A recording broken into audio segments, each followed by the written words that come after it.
we've done contact tracing all along. That a contact is a person who's been exposed to someone that we document to have the COVID infection. When we find someone who has a COVID infection, those people are immediately isolated. But we also work with them to figure out who their contacts were. Luckily, because you have been doing such a great job of cooperating and staying indoors, and staying isolated, it used to be there were 10 contacts, at least, for every patient that we would find.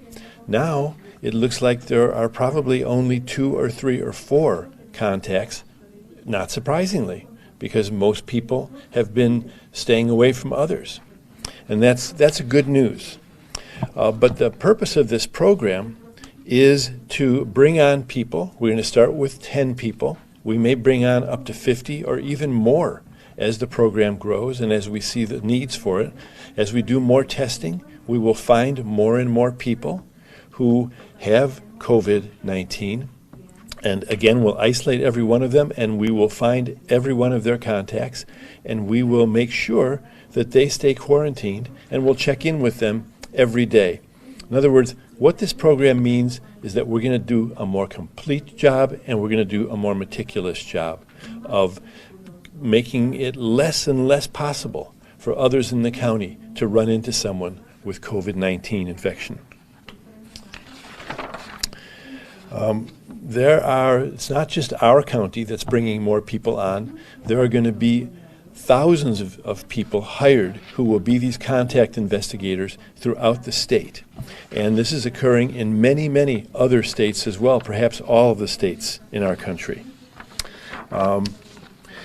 We will be giving intensive training to these people, training not only for identifying and finding contacts, but also in terms of how to be sensitive about doing it. We also realize that as we find more contacts, some of the people we find are going to have trouble being isolated. For instance, if they live in a home where there's only one bathroom and there are 3 or 4 other people living there, and those people don't have COVID infection, we're not going to be able to keep the person in that home. Every person who we're isolating, for instance, needs to have their own bathroom.